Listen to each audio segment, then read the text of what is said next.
We don't need to keep Buffalo a secret anymore. It is definitely about making your office more like your home. Welcome to Ciminelli Chats, where we aim to share the latest news, real estate industry insights, and announcements. I'm your host, Grace Harner, and I'm here today with my colleagues and friends, Zoe Hernandez and Jack Hawkins from our brokerage team at Newmark Ciminelli. Newmark Ciminelli is the brokerage team consisting of Kyle Ciminelli, Ed McGinn, Tim Malchow, and of course Jack and Zoe. Newmark is a global commercial real estate firm operating with 500 offices on 6 continents, which expands Newmark's and Ciminelli's capabilities to not only serve clients in Western New York, but also globally. Jack and Zoe, thank you so much for being here. Thanks, Grace. Thanks for having us, Grace. Tell me a little bit about your role in real estate and what brought you to Newmark. Yeah, so I'll start. I've always wanted a career that was client-facing and centered around people. To be honest, I just truly love people.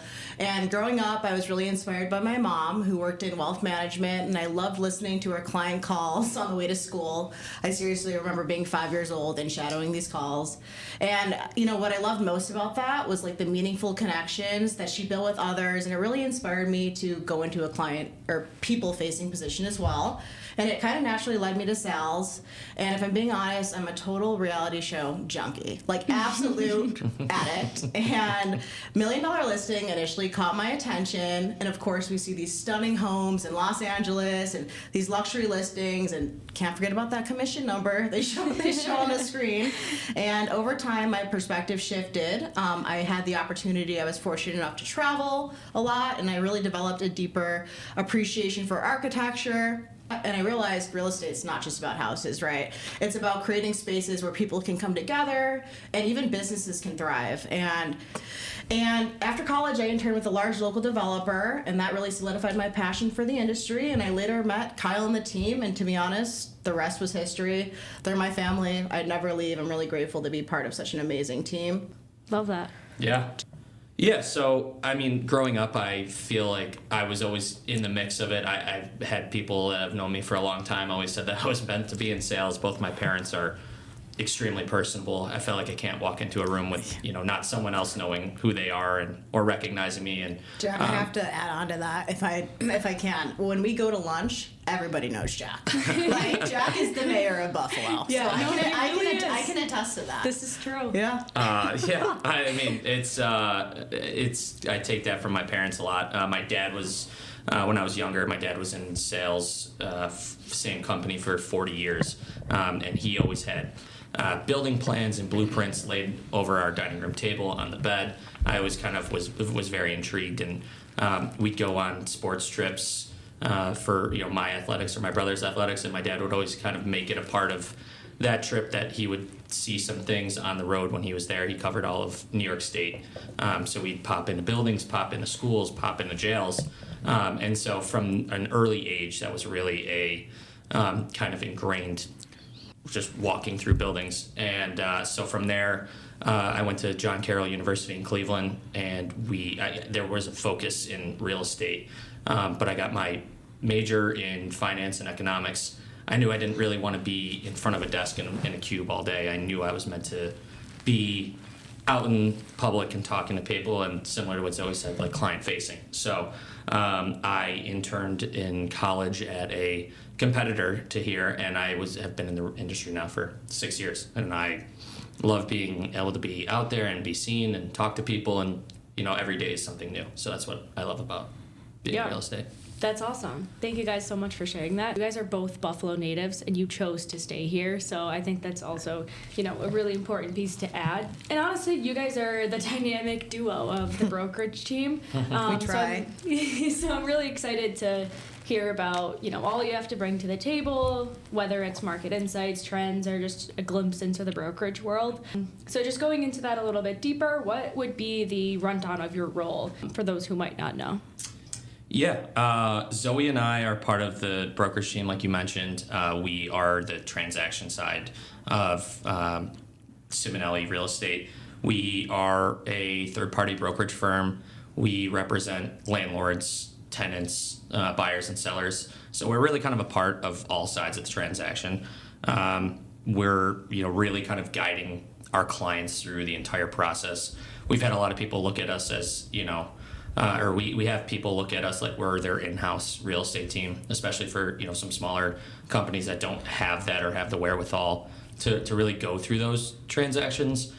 We really try to ingrain ourselves and be a full part from beginning to end, and even after the end of the transaction, being a part of their real estate decisions. And we look at ourselves as advisors, giving them opportunities to really see the market and make the correct decisions for them and their business. All of the other things that we are able to offer as Newmark Ciminelli, being that full service firm, we're able to bring in interior construction, asset management, development, property management. I feel like we're really the only firm in Buffalo and in our region that's able to offer those services in-house. Yeah, we're a one-stop shop. You guys say that all the time. And I hear you guys say a lot that office isn't dead. Yeah, Which I think is very true. It is not. So what can you tell me about the office market? Yeah, I mean, that's obviously a pretty big misconception. In Buffalo specifically, I think we're the size of market where we don't necessarily see the high peaks, but we also don't see the low valleys of these kind of national trends. But in the last couple of quarters, office leasing has been up pretty substantially. We've been a part of some really large transactions in our region, and seeing these changes happen has been really kind of cool. Change is always good in real estate. Obviously, you want things moving. A bad real estate market is a stagnant real estate market. So we obviously saw that in COVID. A lot of the changes were, kicking the can down the road a little bit, but I think people now in 2025 really have an idea and a concept of what the future of their real estate needs are and what their office structure is. And so there's been a lot of time to kind of figure out that path forward. So, Jack, you make some great points. What really stood out to me about what you just said was the optimism about the market bouncing back. Like, it is bouncing back. Despite what everyone says, it is bouncing back in our opinion. It's been really exciting to witness the uptick in activity locally and nationally, especially I'd say over the past 12 months. Just thinking about the movement we're seeing, right?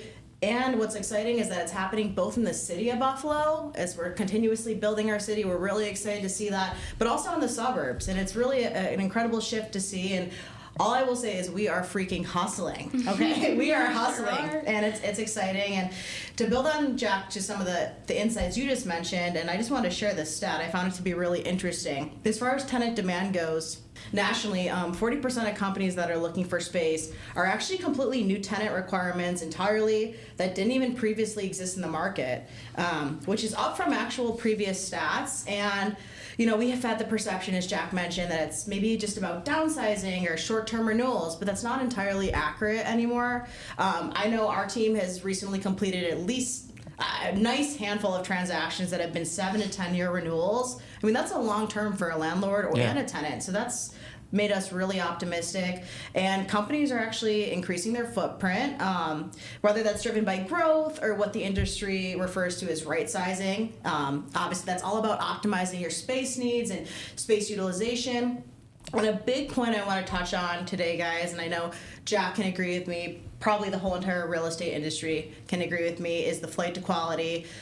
Tenants are gravitating towards high quality spaces, right? Whether that's prioritizing modern amenities, upgraded finishes, better locations, just general sexier space. And I know it motivates me to be in the office. I'm fortunate that we work at 4050 Fountain Plaza. It's been recently completely gut renovated. We have a restaurant, a bar, a gym. There's always fun activities happening, and I actually get FOMO not being in the office. So that's pretty special, and that's being cultivated in Buffalo, and I know it can continue to happen. And landlords with older Class B space are facing challenges, unfortunately. The product's not moving as fast. They either have to renovate their space or reposition their buildings at a price that's really below market from what it used to be, I'd say. And spaces that lack upgrades and appeals are just, again, struggling to move. We're excited about the office market. We definitely have a renewed confidence. I wouldn't say we were worried, but yeah, let's go, guys. That's really exciting because you guys also are in a really unique position where you kind of did see that office recession, and you started at a unique time, a couple years ago for both of you? We started in the peak, and Kyle, he would always say, man, like, it was never like this when I was a broker, but now he's like, this is good. Yeah, you know? Yeah, it's exciting because we're starting to see a little bit of that uptick, and the market is getting super active. But like you said, you have to be able to work with those ebbs and flows. It's like a roller coaster. So how do you manage that, and what might that look like for you? Yeah, Zoe. Yeah. So the role is extremely entrepreneurial. You know, we're in a sales role, right? It is what you put into it. That's what determines truly your success and your transaction count. And I will say personally, no matter how large my pipeline is, I definitely prioritize canvassing and business development. And sometimes email canvassing can be really grueling, but I will schedule out time and I will sit there and I will do it. And I love reaching out to new companies in the area. And it's definitely a mix of structured planning, time management, follow-ups, and staying organized. And this was an adjustment for me. Like, I'm coming out of college and now I'm in a real career. Of course, in sales, there's only so much structure you can have. You have to remain flexible because we are not really serving our internal team as much. We are more serving clients. We are client-facing, right? So a slow day can very quickly turn into an extremely chaotic day. Adaptability is definitely key. And while we're not saving lives, we definitely work with businesses under tight timelines, lease expirations. And real estate, this is an interesting fact, for the majority of companies is actually normally the second largest expense after payroll. So we definitely are mindful of this. And just some lessons learned really quick. I mean, success obviously requires a ton of persistence, and you definitely have to be okay with rejection. And I personally, that has taken me a long time to grasp. I still struggle with it sometimes. As I've had more experience under my belt, I've definitely built confidence, and I'm like, okay, rejection happens. That's life. And you just have to accept it. Yeah.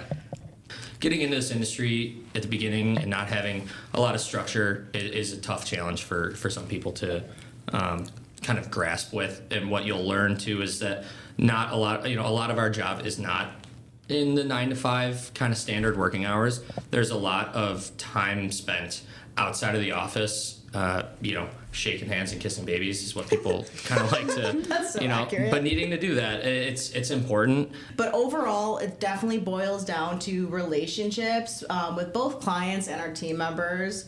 And that's really, I think, what the key to success, honestly, like with anything in life, right? Strong relationships, Boiling for sure. down to relationships, for sure. Yeah, I mean, obviously, every time we're out in public, you're on the clock. Really, you're running into people, you're seeing people, you're making relationships, and you really have to be on it. And we're always working. So when duty calls, you got to be there, and you got to answer an email, you got to answer a phone call. Like, the deal's important, you got to do it. But you're also trying to balance that, which is tough, but it's fun. Yeah, it is fun, and you want to do it. I never thought I'd be answering emails at 10 p.m., but I genuinely care about my clients, and a lot of them we form friendships with, which is really cool. For sure. I've made some good friends in this industry, and as clients or other people in the industry, I've been able to really connect with them and be friends with them outside of work, which I think is really important. And it kind of goes into being in the community, right? I think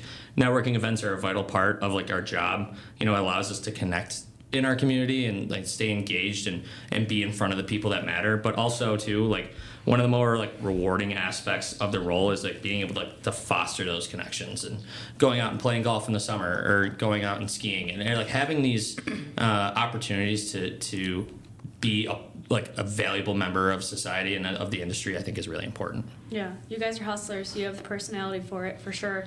I realize we're all Generation Z, which is kind of interesting. And recently I've seen a lot of articles out there that show that Gen Z just honestly works differently.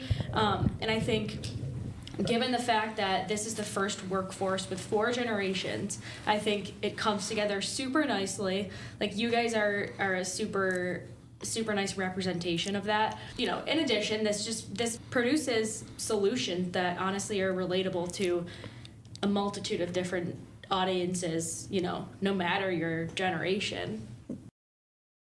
Grace, let me tell you, there are so many ways I can address this point. Gen Z, we're known as the troublemakers in the workplace for sure. But we also do bring a lot. And yeah, Gen Z values culture and flexibility for sure in the workplace. However, our communication style is different, right? We're more tech savvy. We're a little bit less used to face-to-face, in my opinion. And we're definitely focused on digital tools. We want things to be easy, efficient, and accurate. And I'd say like one of the biggest challenges with Gen Z is the concept of instant gratification. And why do I say this? Well, first of all, I have some personal experience on this, but as a generation, I think we crave instant gratification because we think success is built overnight, for sure. I know I struggled with this when I first started working. Think about it, right? We grew up in the peak of technology. We're surrounded by instant solutions. We can order groceries in under an hour. Amazon Prime's coming the same day. We're constantly absorbing bite-sized content on social media, like pretty much, which gives us dopamine hits all day. And I think this environment has shaped us to expect instant results, often translates into the concept of instant success, and a mindset that can be challenging in a career that requires patience and persistence, right? But I know I'm lucky at Newmark Ciminelli because we definitely have a diverse team within Newmark and Ciminelli Real Estate, and everyone brings unique skills and perspectives to the table. Sometimes we'll have 5 sets of eyes looking at the same piece of work, and this diversity really allows us to thrive. We really do balance each other extremely well. No, that's so true. And to be honest, I feel like our diverse team really does serve our clients well. Jack, do you want to speak to that a little bit? I think having that and having the experience in the workforce is like a really kind of a big talking point right now. Balancing 5 or 4 generations, right, in the workforce right now is, kind of what a lot of companies are looking at and like how to move forward. People are working later into their lives, and I think it's a total added benefit.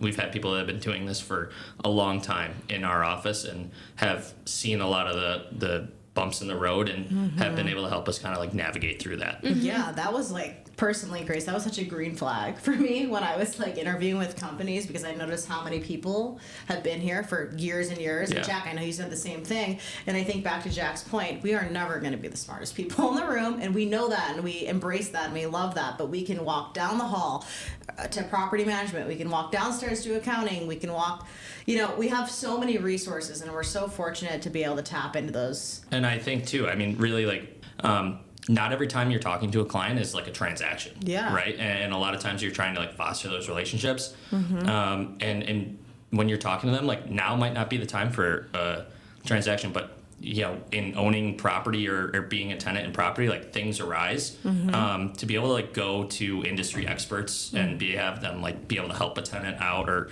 help like a prospective client out, I think just really helps like set us apart. Totally. And that's just like our local scale, right? We're on the global aspect of what Newmark's able to offer on our advisory services. I think I like go to like what you and I were going to is those Workplace Wednesday calls on looking at like the future of like real estate being in an office and trying to balance that out. I think was really cool. So yeah, we're definitely lucky to have local resources and national access and outreach ability, because like Jack mentioned, those Workplace Wednesday calls every other week with the head of one of the heads of the Newmark offices, and he really talks about the trends happening in, again, the most prominent markets in the world, right? We're talking the best of the best, and we have access to all that information, and we love sharing those trends with our clients. And we want Buffalo to grow. We want Buffalo to elevate. We want Buffalo to get there. And again, we think we can do that. And we're very thankful to have a team at Ciminelli Real Estate, but also Newmark. Like, we are here to help our clients for sure and continue to build Buffalo. Yeah, I honestly admire a lot of that about you guys, because you're collaborating both internally and externally with clients or, colleagues, prospects, whatever it may be. And I think that's super cool that you can, stay successful by building that trust. Yeah, But Totally. So I will say collaboration is key in our industry. Our role is to provide advisory services to our clients. We want to guide them through the process, but ultimately the decision is theirs to make. We have to tailor to our client's personality style, adapt to their style. We have super hands-on clients, which is great. They want to be involved in every step, copying in every email, and definitely want to be engaged throughout the process. And then we have the complete opposite, complete hands-off clients that trust us to handle everything. Sometimes, to be honest, I've never even met them, and I'm FaceTiming them from an office, and we never even end up meeting in person, but they really rely on us. And I think our biggest goal is to empower our clients. We want to educate them. We want them to make informed decisions. It's up to them to decide how the process wants to be managed. All I know is that we definitely are focused on flexibility. We want to build that trust and deliver the results that we need to see. Yeah, of course, building relationships is, trust is such a big factor in it. And the way I feel like we look at these things pretty similarly is that we're authentic in ourselves and, showing that we care about the outcome for them and making sure that they feel, a client feels that they are, are making the right decision. So that's such a big thing. We also really kind of focus on like engagement with clients and making them feel welcome, like going out to eat, going to a Sabres game, like going to a Bills game. Like those are things that I think are, we're so like lucky to be able to do. But also I just think that like it even gives like just more opportunity for us to connect with clients, like not on a standard like Zoom call or face-to-face meeting. Yeah, it's all about building rapport, right? And that's, again, that's my favorite part of the job, and I know Jack would agree. It's fun. And I love how our company is so keen on encouraging us to go to networking events and have fun. Like we have this huge collaboration within our company between Newmark and Ciminelli. As we switch gears here, I want to talk a little bit about the tenant programming that we do. So that's a huge part of my job. I truly love doing it because not only is it fun, I'm putting on events, bringing people together, but it also that's what keeps people in buildings. And honestly, it's, in my opinion, one of the most important amenities in an office building. Just some background for our listeners. I'm always in contact with our tenants, setting up happy hours, yoga classes, or offering really a wide variety of unique ways to make the environment a place that our tenants enjoy. Honestly, it's the future of real estate, and if we had a bare building with no coffee shop, gym, even, a lively setup outside, who's going to leave their house? Yeah, no. I agree. You're not alone in that thought. Yeah. What we've seen, though, Yeah. like realistically, like the fresh out of college age, like people like who have never really seen life before COVID, there's got to be something to make them feel like they've got to get out. Yeah.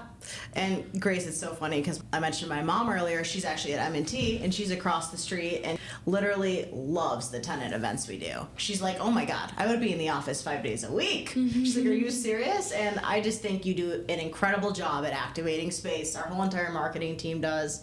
And honestly, I'm still sore from our little yoga class last week. Stretch and sit. Grace, can I add tenant programming from a brokerage perspective, and again, a national perspective? It needs to be top of mind. If you're not doing this, what are you doing? If you want to get people back in the office, landlords, I'm talking to you. This is definitely key to creating an engaging environment, and it doesn't need to be breaking your budget. It could be as simple as a free donut, okay, in the lobby. Yeah, and people love free food. People love free things. So it's just the simple things. And to add to that, I don't know if we've all heard this, but in 2020, it was definitely about making your home your office, and now it is definitely about making your office more like your home, right? And building amenities definitely play a significant role in attracting tenants and ensuring that they're engaged and having fun. And whether it's on-site fitness centers or lounges or flexible meeting spaces, these features are definitely crucial to create a desirable office environment, right? Like, what else is going to get us out of our house? You know? Our houses are comfortable, you know? Just speaking on what I see on social media, there's this culture of finding a remote work from home space, and it's becoming a trend. Yeah. Well, think about again, break off spaces, right? Because now we were used to working at home for a little bit, so we could get some things, personal things done, right? Whether it's taking calls or maybe getting a doctor's appointment in, or again, you just had more privacy. So we've seen an office, as far as amenities go, just a lot more break off spaces and phone booths and just kind of a little more privacy. Mm-hmm. Yeah. Yeah. Speaking of trends, Jack, what are some trends you're seeing in the market right now? Yeah, like I think what we're seeing is landlords kind of being more aggressive with their concessions, whether that be tenant improvement dollars to refund some of the build out costs or abated rent. Asking rent might not look that much different from pre-COVID, but what you're getting on the back end as a tenant right now is really you're getting more of a favorable term. Like a lot of people say, it's a really good time to be an office tenant in this market. You're seeing more favorable deal terms catered towards the tenant. And with the asking rents, I think the reason they haven't came down, I think there's a lot of stringentness from the bank. They need to see certain returns, and that's what these landlords have to do. So having back end TI dollars or back end abated rent is a way that landlords are kind of becoming more flexible and favorable to tenants. Yeah. Jack, I think you make a great point. There's so much below like the waterline that we don't see, right? All tenants think, and it makes sense. I don't blame them, but we just think, right, rent, and we think concessions. Mm-hmm. But there's so many different factors that go into a deal, and the cash flow and the analysis of it. And I completely agree with you. And is there any insight you might want to add if somebody is looking for commercial space, whether they're in Buffalo or looking to move here? Yeah. So I'd say something we run into a lot, at least I do, is that, we have these companies that want to move here, or we have companies that need new space, but they're coming to us, either 3 or 4 months before they either need to be in the space or before their lease expires, right? Which is, I'm glad they're utilizing a broker. We would definitely advise as a team to be looking at the minimum 12 months out. 12 to 18 months out, even you could push sometimes 2 years out. Commercial cycles do take a long time. Lease negotiation takes a long time. Build outs take a long time. Clients need to be aware of this. We're aware of this. And the risk, there's a couple risks to this, right? What if you hire a bunch of people and you have nowhere to put them? Or what if your lease is expiring and your landlord doesn't want to renew you on a month-to-month, and you potentially go into holdover, which means you're paying sometimes 25 or 50% or even sometimes 75% your current rent, right? You are losing money. Mm-hmm. And sometimes, again, you have to randomly... You don't plan efficiently, and you have to go remote, and you're not expecting it. And as a company, I know as our team, we've learned that we have to be thought leaders and educate people on real estate, and we're really trying to do that. For sure. Yeah. Absolutely. Those industrial sectors, and still even to this day, the industrial market in Buffalo right now is still really tight. Warehouse product is in high demand, but our supply really starts lacking. I think a lot of the buildings that are available in Buffalo right now from an industrial perspective are pretty antiquated. A lot of them are like pre-World War II buildings that just don't really make sense to a new age manufacturing company.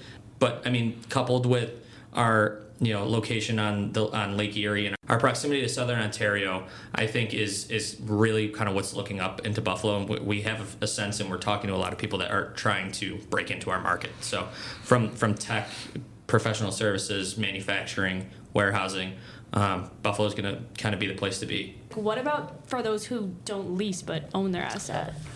Yeah, I think, if you have commercial real estate space, you're either an owner-occupier or a tenant. Companies that own their own building typically have so many other things to worry about, right? They've got their employees, they've got to make sure everything's running smoothly. Like, they're not a commercial real estate company, right? Yeah, they're not in the real estate business and not expected to be either.